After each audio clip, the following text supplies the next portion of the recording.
দক্ষিণ আফ্রিকার কেপটাউনের New Zealand stadium, যেখানে ভূতটুত আছে কিনা কে বা জানে। ক্রিকেটের খবরে এমন প্রশ্ন তোলার কারণ কেপটাউন টেস্টের প্রথম দিনের খেলা। না দেখে থাকলে বিশাল কিছু মিস করেছেন আপনিও। সিরিজের দ্বিতীয় টেস্টে কেপটাউনে মুখোমুখি হয়েছে ভারত ও দক্ষিণ আফ্রিকা। ম্যাচের প্রথম দিনেই দেখা গেছে অদ্ভুত খেলা। একদিনের মধ্যেই পড়েছে 23 উইকেট, যার সবকটি আবার নিয়েছেন পেসাররা। এই ম্যাচে আগে ব্যাট করতে নেমে 55 রানে অল আউট হয়ে যায় দক্ষিণ আফ্রিকা। জবাব দিতে নেমে ভালোভাবে এগোচ্ছিল ভারত।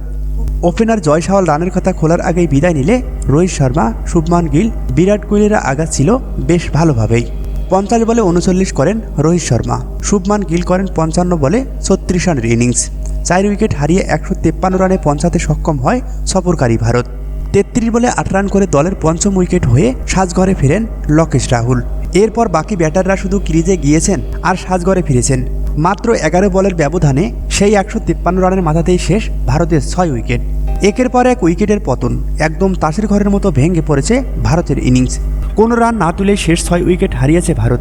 ইনিংসে সর্বোচ্চ 46 রান করা বিরাট কোহলিও আউট হয়েছেন সেই 153 রানের মাথাতেই।